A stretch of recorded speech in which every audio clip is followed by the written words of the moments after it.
जय जगन्नाथ सांग माने आसंतु नजर पकाइबा आजिर केतोटी हेडलाइन उपरे। पुणी एक शिशु को दुष्कर्म सरकार केबे नेबे ए प्रति पदक्षेप। वर्तमान वर्षा पाई 15 जिला को येलो वार्निंग। प्रबल अति प्रबल वर्षा रहिबो जारी। बढ़िला पुलिस कर्मचारी मानकर दरमा। 22 रु पुणी हेबो उत्ताप। एपटे बांगालोर पुणी पराजय 5टी विकेट रे हराइला पंजाब। 6 वर्षर शिशु कन्या को दुष्कर्म अभियोग। थाना रे एतला पर अभियुक्त गिरफ। गोछापड़ा थाना अंचल में जड़े 6 वर्षर शिशु कन्या को दुष्कर्म अभियोग। थाना रे एतला पर अभियुक्त को गिरफ कर कोर्ट चालाण करिछि पुलिस। तेबे अभियुक्त जन निकटस्थ ग्रामर अनंत कुदेई बोली जଣାपड़ी। एपटे ओडिशा रे काल बैशाखी वर्षा। आज 15 जिला को येलो वार्निंग। ओडिशा रे एबे काल बैशाखी प्रभाव में पाग परिवर्तन होईछि। राज्य रे अधिकांश जिल्ला रे झड़ा और वर्षा देखा मिली। शुक्रवार बिजुली और घड़घड़ी वर्षा सह राज्य रे 15टी जिला को येलो वार्निंग जारी करा जायछि।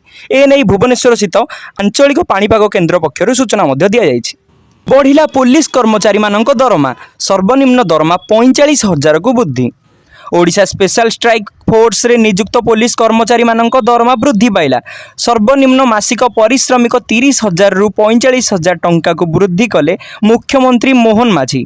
ओडिशा स्पेशल स्ट्राइक फोर्स रे 3टी नुआ बाटालियन गठन करछंती राज्य सरकार।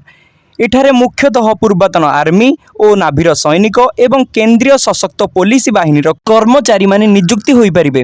राज्य रे 20 रु बढ़िबो ताती। 23 तारिख पर उपकूल ओडिशा रे 45 डिग्री छुई पारे पारद।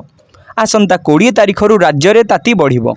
उत्तर पश्चिम एवं दक्षिण पश्चिम दिगरु गरम पवन बहिबो। पुणी राज्य को आसुथिबा सामुद्रिक पवन आउ आसीबनी। फल राज्य में तापमात्रा बढ़िबो। 23 और 24 तारिख बेलू उपकूल ओडिशा रे 44 रु 45 डिग्री छुई पारे।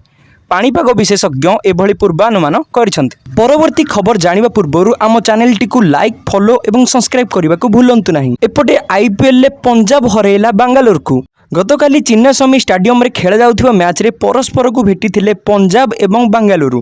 एहा फल रे प्रथमे बैटिंग करी बांगालोर पंजाब को 96 रन टार्गेट देइथिले, जहाकु सेमाने 5 विकेट हराई हासिल कर देइथिले।